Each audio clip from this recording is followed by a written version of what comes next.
are protected. Okay, that's the whole thing. Yeah. Apologies for a wonky tax question. One of the big concerns for some of our investors and Bloomberg readers is the tax treatment of carried interest. The president wants to change that. What are your views on that? I've listened to the discussion, a very thoughtful discussion back and forth amongst interested parties, and I'm not going to forecast where that comes. I mean, I know. Look, I'll say this about our Ways and Means Republicans: they have put in, I mean, literally scores of hours down in the basement with the whiteboards, gaming out the very ideas and making sure that we make the right choices. You'll see a lot. That markup will be very telling on that. But they've come to a consensus. I'm not going to get out in front of them before that's discussed and released in committee. But we've heard from interest groups around the country, and we want to do right by them.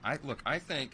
At the end of the day, I think what's going to be great about this legislation, the reason it's going to be so consequential, the reason it's going to be the biggest legislation, I think, in many decades that Congress has passed, is because not only are we going to give everybody a tax break, right? They're not going to have the largest tax increase in U.S. history at the end of this year. It's going to help hardworking families. It's going to be turbo fuel, turbo boost to the economy, because I think this will send a message of stability to the markets, the bond market, the stock market, investors, job creators, entrepreneurs, that they have their tax rates permanent and solidified. They know they can plan accordingly, and that people have more money in their pocket to spend on their own families and their own needs and obligations. That's going to be good for everybody.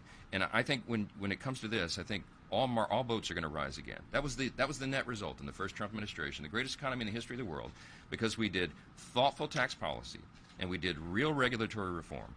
Right now, as Congressman Downing said, both those things are on steroids.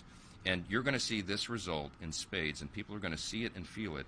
And by the way, they're going to feel it before the midterm election in 2026. So that's another big thing.